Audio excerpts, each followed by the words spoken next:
2 साल के वक्फे से तहरीक इंसाफ ने ये तारीख दी है। आखिरी जो एहतजाज वो 26 नवंबर 2024 का था।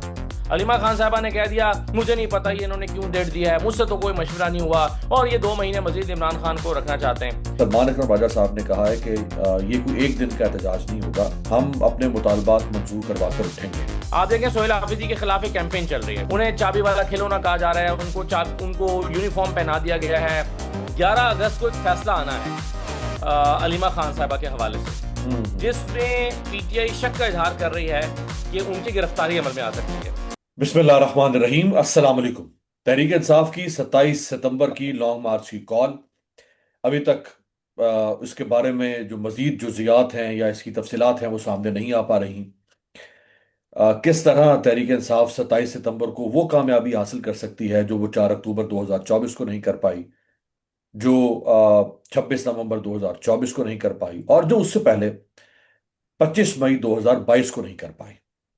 हमारे साथ मौजूद हैं सीनियर सहाफ़ी तज्ज़िया निगार जनाब असदुल्ला खान साहब, इस्लामाबाद से हमें ज्वाइन कर रहे हैं। आपका बहुत बहुत शुक्रिया। असद भाई, सबसे पहले तो ये फरमाएं कि आज सलमान अकरम राजा साहब ने कहा है कि ये कोई एक दिन का एहतजाज नहीं होगा, हम अपने मुतालबात मंजूर करवा कर उठेंगे। तो इसका मतलब है कि ये फिर धरने में तब्दील होगा, लॉन्ग मार्च। आपको इसकी हैत क्या नज़र आ रही है, ये इसमें क्या मुख्तलिफ होने जा रहा है? देखिए आमिर भाई, एक तो कुछ चीज़ें मैं इंफॉर्मेशन की बुनियाद पर आपके साथ शेयर करूंगा। ओवरऑल जो पार्टी ने प्लान किया है और जो एक फ़ज़ा बनी है, यानी पार्टी के अंदर कारकुनों की तरफ से और जो ओवरसीज डिजिटल मीडिया है पीटीआई का, या मुल्क से बाहर बैठे हुए लोग जो पीटीआई को का हिस्सा हैं, उनके में बहुत फ़र्क नज़र आ रहा है। इस वक्त जो मेजर प्रॉब्लम है वो ये है कि पार्टी ने कुछ और प्लान किया है, और जिस जोशो खरोश जज्बे या वलवले के साथ प्लान किया है, जो उनकी जहन में खाका है, वो खाका लोगों तक या तो पहुंच नहीं सका या वो उन्हें कन्विंस नहीं कर पाए उन लोगों को कि भाई हम कोई बड़ी चीज करने जा रहे हैं। यानी आप पार्टी के लोगों से मिलते हैं तो वो बताते हैं कि भाई हम इस मर्तबा बहुत बड़ी चीज करने जा रहे हैं और ऐसी चीज करने जा रहे हैं कि जो नतीजा खेज होगी, और उन्हें लगता है कि अगर हम इस मर्तबा नाकाम हुए तो फिर ये आखिरी चांस है, इससे जो करना है इसमें अचीव करना है। लेकिन ये जो कॉन्सेप्ट है या ये जो उनके जहन में खाका है, ये अभी तक वो ना कारकुनों में कन्वे कर पाए हैं, ना डिजिटल मीडिया के वो लोग जो पीटीआई के सपोर्टर्स हैं उनमें कन्वे कर पाए हैं। इसकी वजह से हमें एक बहुत बड़ा खला दोनों के दरमियान एक खलीज नजर आ रही है या एक तजाद दिखाई दे रहा है, और ये यकीन ही नहीं हो पा रहा पीटीआई की लीडरशिप पे किसी को कि ये कुछ बड़ा करके दिखाएंगे।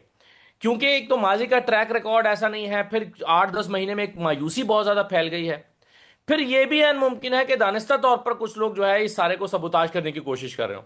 आप देखें सोहेल हाफिजी के खिलाफ एक कैंपेन चल रही है, शफी जान के खिलाफ एक कैंपेन चल रही है, उन्हें चाबी वाला खिलौना कहा जा रहा है, उनको यूनिफॉर्म पहना दिया गया है फोर्सेस का, और कहा जा रहा है कि देखें ये तो उनके साथ मिले हुए हैं, मीम्स देखें बन ये रही तो हैं। जाकर जी मीम्स बन रही हैं उनकी। मीम्स बन रही हैं, मजाक उड़ाया जा रहा है। हालांकि मेरी बड़े कुछ अहम लोगों से मुलाकात हुई है पार्टी के अंदर। एक तो वो इस बात पर मैं हैरान कुन तौर पर मुझे लगता था कि ये परेशान होंगे कि देखें यार ये क्या हो रहा है, हम तो खालिस नीयत के साथ ये कर रहे हैं और ये क्या हो रहा है। लेकिन एक तो वो इस पर परेशान नहीं है, वो कहते हैं ये 3 दिन में माहौल ठीक हो जाएगा। हालांकि मैंने सवाल भी किया कि कैसे हो जाएगा, उन्होंने कहा आप बेफिक्र रहें, ये 3 दिन में सब ठीक हो जाएगा। और 3 दिन के अंदर अंदर आप देखेंगे माहौल बदला हुआ है, सब यकजा हो जाएंगे, सब इकट्ठे हो जाएंगे, और एक मोमेंटम जो है वो बनना शुरू हो जाएगा, एक मूवमेंट दिखने लगेगी उसके अंदर। इसके बारे में वो कॉन्फिडेंट है। और हम्म। मेरे ख्याल में सबसे बड़ा चैलेंज भी इस वक्त ये है कि लोगों को ये बावर कराया जाए कि भाई ये वो देखें, असल में ना शेर आया शेर आया शेर आया के नारे सुन सुन के लोग थक गए हैं, और चौथी मरतबा जब वाकई शेर आ जाता है तो लोग कहते हैं नहीं इस मरतबा भी नहीं आया, झूठ बोल रहे हैं, पहले भी मजाक करते थे अब भी मजाक कर रहे हैं। तो लोगों को दरअसल यकीन ही नहीं हो पा रहा कि ये कोई बड़ी चीज करने जा रहे हैं। तो हम्म। मेरा ये ख्याल है अमीर अब्बास साहब के इस मरतबा पीटीआई ने वाकई संजीदगी के साथ चीजें की, और देखे ना बेस्टर गौहर ऑन बोर्ड है, सलमान राजा ऑन बोर्ड है, तहरीक तहफ़्फ़ुज़ आईन पाकिस्तान भी ऑन बोर्ड है, अगरचे उन्होंने कोई अभी तक स्टेटमेंट नहीं दिया है। मेरा ख्याल है कि सलमान अकरम राजा को आगे बढ़कर स्टेटमेंट्स मजीद देने की जरूरत है। बेस्टर गौहर की वालदा का इंतकाल हो गया, अल्लाह ताला उन्हें गरीक रहमत करे, अब जाहिर है वो 2-4 दिन उसमें मसरूफ रहेंगे। लेकिन सबसे इंपॉर्टेंट रोल जो है वो अलीमा खान का है। हम्म। अगर अलीमा खान साहबा एक मुस्बत स्टेटमेंट दे देती हैं तो आपको डिजिटल मीडिया पर, जो ओवरसीज डिजिटल मीडिया है पीटीआई का, वहां पर माहौल बदला बदला सा दिखाई देने लगेगा। लेकिन जरूरत इस बात की है कि अलीमा खान साहबा एक मुस्बत पैगाम दें, क्योंकि ये सब कुछ तभी हुआ है जब उन्होंने एक ऐसा बयान दिया जिससे ये सारा सब कुछ धड़ाम से नीचे आ गया। अलीमा खान साहबा ने कह दिया मुझे नहीं पता ये इन्होंने क्यों डेट दिया है, मुझसे तो कोई मशवरा नहीं हुआ, और ये 2 महीने मजीद इमरान खान को रखना चाहते हैं। भाई देखें, पहले तो तारीख भी नहीं आ रही थी ना अमीर अब्बास साहब, हाँ। मायूसी का आलम ये था। अब तारीख तो आ गई है ना, अब आप उसको कामयाब बनाने के लिए हर बंदे को अपना रोल तो प्ले करना ही चाहिए ना। आप किस बुनियाद पे कह सकते हैं नहीं ये झूठे हैं, ये नहीं निकलेंगे? हाँ, पहले अगर आपको बदगुमानी उनके बारे में पैदा कर रहे हैं तो फिर तो उसका तो कोई हल नहीं है। फिर तो आप जाहिर है एक पर्पस सब कर रहे हैं उन लोगों का जो चाहते हैं कि बदगुमानी पैदा हो, जो चाहते हैं कि ये हो यहाँ। देखें, हो सकता है कि उनकी बात दुरुस्त हो, चले मैं मान लेता हूं कि वो सारे ठीक कह रहे हो कि सोहेल अफरीदी ने बस एक ब्लफ कॉल किया है और ये तारीख दे दी है लिखने के नहीं। भाई मगर आप इंतजार तो करें, आप उसको चले आप सोहेल अफरीदी को एक्सपोज करना चाहते हैं ना, आप एक्सपोज करने के लिए आप उसको कहें हम तुम्हें सपोर्ट करते हैं, करके दिखाओ। फिर भी वो नहीं कर सके तो खुद ही एक्सपोज हो जाएंगे। और मेरी मालूमात के मुताबिक पाकिस्तान तहरीक इंसाफ अलीमा खान साहबा से रब्ता करके सोहेल हाफिजी साहब और उनकी टीम एक वफ्द भेज के अलीमा खान साहबा से मुलाकात करके और क्या? उन्हें कन्विंस करना चाहते हैं कि ये हमने बहुत नेक से तारीख दी है। हाँ। 2 महीने बाद की इसलिए दी है कि उसमें ये फ्लॉम फ्लॉम प्रॉब्लम से अब आप इसकी हिमायत करें। आप हमारे साथ मिलकर स्ट्रीट मूवमेंट चलाएं, जैसे कि आप खैबर पख्तूनख्वा में चला रही थी, आप सिंध में भी निकलें, आप पंजाब में भी निकलें, और आप भी अपना किरदार अदा करें, हम भी स्ट्रीट मूवमेंट चलाते हैं, और चलिए मिलकर इसको कामयाब बनाते हैं। अल्टीमेटली आप भी ये चाहती हैं, हम भी ये चाहते हैं। मेरा ख्याल है कि इस तरह से ये मसला हल हो सकता है। लेकिन जो लोग दानिस्ता या ना दानिस्ता तौर पर एक हाँ। पार्टी के अंदर तफरीक पैदा कर रहे हैं, मेरा ख्याल है कि वो पार्टी की खिदमत नहीं कर रहे। 2 साल के वक्फे से तहरीक इंसाफ ने यह तारीख दी है। आखिरी जो एहतजाज वो 26 नवंबर 2024 का था। अ, क्या ये बेहतर ना होता कि आप तारीख अनाउंस करने के बाद मुख्तलिफ जो आपके साथ आपके हम ख्याल लोग हैं या आपके स्टेक होल्डर्स हैं, आप उनको बताएं कि ये डेट है, अब आप हमारे साथ आए। होना तो ये चाहिए था कि तहरीक तहफ़्फ़ुज़ आईन पाकिस्तान, जिसका हिस्सा है तहरीक इंसाफ, इमरान खान साहब की बहनें हैं, अ, वकला तहरीक शुरू होने जा रही है, सिविल सोसाइटी है, आप इन सब से राब्ता करके और आप इन सबको ऑन बोर्ड करते और उसके बाद आप तारीख देते। अब आपने तारीख दे दी है, मुझे तो कोई ऐसी अलामत नजर नहीं आ रही कि ये सब आपके साथ ऑन बोर्ड हैं। तो अब आपके सामने जिसके खिलाफ आप निकल रहे हैं, जो जो रियासत की ताकत है, वो गैर मामूली ताकत है, 80 साल की, वो इससे पहले किसी को हासिल नहीं रही है। कैसे आप उस ताकत के मुकाबले पे खड़े होंगे फिर? जी देखें अमीर भाई, तहरीक तहफ़्फ़ुज़ आईन पाकिस्तान जो है ना, उनके साथ तो पीटीआई मुकम्मल राब्ते में थी और हम्म। उनको ऑनबोर्ड रखा हुआ था। तहरीक तहफ़्फ़ुज़ आईन पाकिस्तान की राय मुख्तलिफ थी इस तारीख के हवाले से। उनकी राय ये थी कि तारीख ना दी जाए, जल्दबाजी ना की जाए, तारीख ना दी जाए। ये तहरीक तहफ़्फ़ुज़ आईन पाकिस्तान की राय थी। और इस सिलसिले में तहरीक तहफ़्फ़ुज़ आईन पाकिस्तान की क़यादत ने पीटीआई की क़यादत को वाज़ेह तौर पर यह राय दी थी, पैगाम दिया था कि लॉन्ग मार्च का ऐलान ना किया जाए। तो उनकी पोजीशन तो ये थी। हम्म। अच्छा, अब उन्हें कन्विंस किया गया कि नहीं ये जरूरी हो गया है, करना पड़ेगा। फिर उन्होंने कहा कि अच्छा ऐसा करें, महीना बता दें, तारीख ना बताएं। ये बता दें कि अक्टूबर में हम लॉन्ग मार्च करेंगे, लेकिन तारीख ना दें। ठीक है। फिर उन्हें कन्विंस किया गया, ये मैं अब आपको मालूमात की बुनियाद पे कह रहा हूं, हम्म। फिर उन्हें कन्विंस किया गया कि नहीं जनाब तारीख देना ही लाजमी है, वरना लोग हमें खा जाएंगे, लोग हमारा सर फाड़ देंगे, लोग नहीं मानेंगे, लोग कहेंगे कि ये ट्रक की बत्ती है, इससे तारीख देना लाजमी है। तहरीक तहफ़्फ़ुज़ आईन पाकिस्तान ने कहा कि अच्छा अगर तारीख देना लाजमी ही है तो फिर अक्टूबर के आखिर की तारीख दी जाए। अब ये बात मैं आपको मालूमात की बुनियाद पे कह रहा हूं, ये इतने दिन बहस चलती रही और फिर तहरीक तहफ़्फ़ुज़ आईन पाकिस्तान को इस बात पर कन्विंस किया गया कि नहीं जनाब अक्टूबर बहुत लेट हो जाएगा, हम तो अगस्त देना चाहते हैं। लेकिन फिर दरमियानी रास्ता निकाला गया और सितंबर की तारीख दी गई।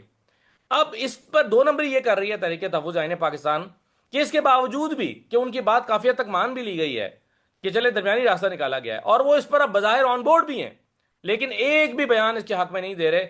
और ये जो क्योस की सूरत हाल बनी हुई है उसको ऐसे ही हवा में क्योस जाने दे रहे हैं ताकि बदगुमानी की फजा पैदा होती रहे। तो फिर मुझे बताएं ना, तहरीक तहफ़्फ़ुज़ आईन पाकिस्तान की नीयत पर शक ना किया जाए तो क्या किया जाए?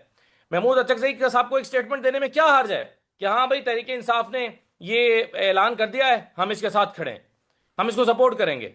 ऑपोजिशन लीडर क्यों नहीं कह रहे? किसके ऑपोजिशन लीडर हैं वो? पाकिस्तान तहरीक इंसाफ के वोटों से बने हैं ना। ऑपोजिशन लीडर इसके हक में एक स्टेटमेंट क्यों नहीं दे रहे? तो बिल्कुल ऑन बोर्ड किया गया है तहरीक तहफ़्फ़ुज़ आईन पाकिस्तान को। उनकी राय मुख्तलिफ थी, उनकी राय ये थी कि बस ट्रक की बत्ती के पीछे लगाए रखो। लेकिन पीटीआई की लीडरशिप ने, जिसमें इस मरतबा बैरिस्टर गौहर और सलमान राजा भी शामिल हैं इस सारे को अनाउंस करने में, उनमें और इनमें यह फर्क था। हाँ, जहां तक अलीमा खान साहबा की बात है, मेरे इल्म में यह है कि उनसे प्रॉपर उस तरह से मुशावरत नहीं हुई थी तारीख के हवाले से। शायद अलीमा खान साहबा के जहन में था कि इसको जल्दी अनाउंस किया जाता, लेकिन अब मेरा यह ख्याल है कि वो उन्हें इस पर कन्विंस करने के लिए जा रहे हैं और वजूहात बताने जा रहे हैं कि क्या हुआ है और क्यों ये 14 अगस्त या 20 अगस्त नहीं हो सकती थी। उसकी कुछ कुछ वजूहात हैं, तो वो मेरा ख्याल है उन्हें कन्विंस करेंगे। और अब चूंकि डेट तो आ चुकी है ना, देखिए इमरान खान तो 3 साल से जेल में हैं। हम्म। अब सबको ये फैसला करना है कि उन्हें इसे कामयाब बनाना है या इस बहस में पड़ना है कि नहीं जी, ये सितंबर तो नहीं है, ये तो अगस्त होनी चाहिए थी। भाई अगर अगस्त नहीं है और सितंबर है, तो क्या सितंबर को नाकाम होने दिया जाए? तो ये सवाल तो फिर उन लोगों से पूछना चाहिए जो तनकीद कर रहे हैं। और जो वकला तहरीक शुरू होने जा रही है, क्या, देखिए, इनका मकसद भी इमरान खान की रिहाई से मुराद ये है कि पाकिस्तान में जिस दिन अदलिया बहाल हो गई, जिस दिन पाकिस्तान में आइन बहाल हो गया, उस दिन इमरान खान खुद ब खुद बाहर आ जाएंगे और वो शायद प्राइम मिनिस्टर भी बन जाए। और वकला भी यही चाहते हैं कि पाकिस्तान में अदलिया बहाल हो, आइन बहाल हो। तो ये वकला के साथ पर क्यों नहीं बैठे हुए? बिल्कुल सही है, आपकी बात बिल्कुल ठीक है। और मुझे ये लगता है कि अगले 2 महीने के अंदर अंदर जो तारीख रखी गई है, 2 महीने बाद की, वो इसीलिए रखी गई है कि इसमें ये तमाम काम किया जाए। अभी सोहेल आफरीदी साहब आपको नजर आएगा अगले चंद दिन में एक शेड्यूल देंगे। वो सिंध के दौरे पर निकल जाएंगे और उसके बाद वो पंजाब के दौरे पर निकल जाएंगे। इसी तरह से अलीमा खान साहबा से भी रिक्वेस्ट की जाएगी कि जैसे आपने मर्दान में एक स्ट्रीट मूवमेंट चलाई है, इसी तरह से आप सिंध में भी चलाएं। और सिंध में पंजाब की निस्बत आपको स्पेस बेहतर मिल सकती है। और अलीमा खान साहबा से रिक्वेस्ट की जाएगी कि वो जो है वो इसमें निकलें। और अगर वो निकलती हैं और बाकी जो धड़े हैं उनको मुतहरिक किया जाता है, जैसे कि वकला को मुतहरिक किया जाता है, तलबा को मुतहरिक किया जाता है, बाकी सब लोगों को, तो उससे इस तहरीक में, पीटीआई की इस तहरीक में जान पड़ सकती है। हम्म। लेकिन अमीर अब्बास साहब, इसमें सबसे एक अहम मसला या ख़तरा यह है कि 11 अगस्त को एक फैसला आना है अलीमा खान साहबा के हवाले से, हम्म। जिसमें पीटीआई शक का इजहार कर रही है कि उनकी गिरफ्तारी अमल में आ सकती है। अगर अलीमा खान साहबा की गिरफ्तारी अमल में आ जाती है, तो फिर न जाने ये हालात क्या रुख इख्तियार करेंगे। फिर तो इस तहरीक में और जान पड़ जाएगी। जान पड़नी चाहिए। हाँ। लेकिन देखें, जो लोग मुखालिफत कर रहे हैं ना, उनमें से भी कई लोग ऐसा लगता है कि एजेंडे पे मुखालिफत कर रहे हैं। हाँ। और ऐन मुमकिन है कि वो इसको भी सोहेल आफरीदी की किसी मिली भगत के साथ जोड़ दें और कहें कि देखो ये लॉन्ग मार्च करना ही नहीं चाहते थे, और कहीं ये तय पाया है कि अलीमा खान ही चूंकि एक मोटिवेशनल फोर्स है, तो इसीलिए उनको जो है वो बंद कर दिया गया है। तो देखें, इस वक्त चूंकि बहुत साजिशी अनासर सरगर्म है, तो हम्म। क्या पता कि क्या वो रास्ता निकालेंगे। अब इस वक्त भी पीटीआई खैबर पख्तूनख्वा के अंदर बहुत धड़े बन चुके हैं। खास तौर पर एक बहुत बड़ा धड़ा, जिसे अली अमीन गंडापुर सपोर्ट करते हैं या लीड करते हैं, वो इस एहतजाज को नाकाम बनाने के लिए सरगर्म हो चुका है। वो धड़ा पहले बजट पास नहीं होने देना चाहता था। वो धड़ा जो है वो पहले वो मुख्तलिफ मौके पर रोड़े अटकाता रहा है। अब वो धड़ा फिर सरगर्म है और वो चाहता है कि किसी तरह से सोहेल आफरीदी को नाकाम किया जाए। आप सोचें ना, सोहेल आफरीदी अगर अपने मकासद में कामयाब हो जाते हैं, तो क्या अली मीन गंडापुर को सियासी तौर पर इसका फायदा होगा या नुकसान होगा? हम्म। यकीनन उनको बहुत नुकसान होगा, क्योंकि उनका एक मुखालिफ जो है वो जीत जाएगा।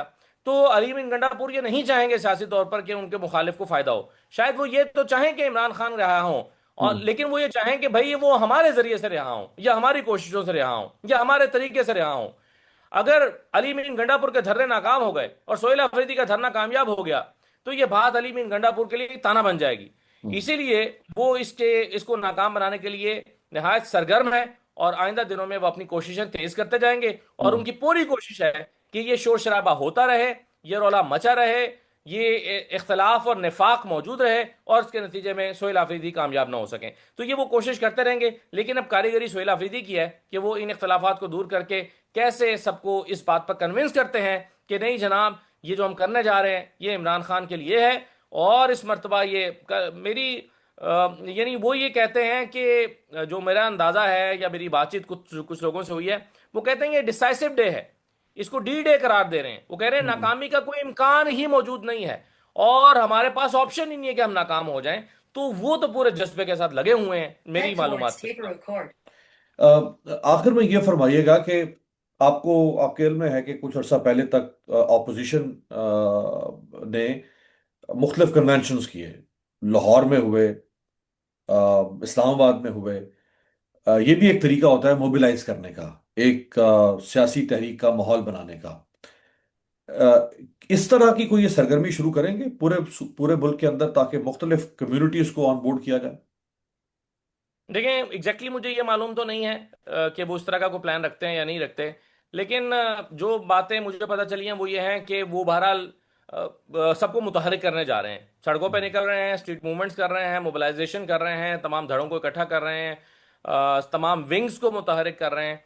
और इस सिलसिले में वो माहौल बनाने जा रहे हैं। वो समझते हैं कि अगले 2-4 दिन में हम अपनी मूवमेंट का आगाज़ कर देंगे तो 2 महीने में ये पूरा जो है वो मामला गर्म हो जाएगा। तो इस सिलसिले में वो ये तो करने जा रहे हैं, लेकिन उसकी बहुत जुजियात शायद साथ साथ तय पाएं। शायद आइंदा दिनों में वो इस बारे में कुछ मजीद हिकमत अमली तैयार करें, और शायद उनके जहन में पहले से मौजूद हो कि उन्हें ये सब करना है। मेरा ख्याल है कि आहिस्ता आहिस्ता ये सब अनवेल होगा। बहुत बहुत शुक्रिया, असदुल्ला खान साहब हमारे साथ मौजूद थे।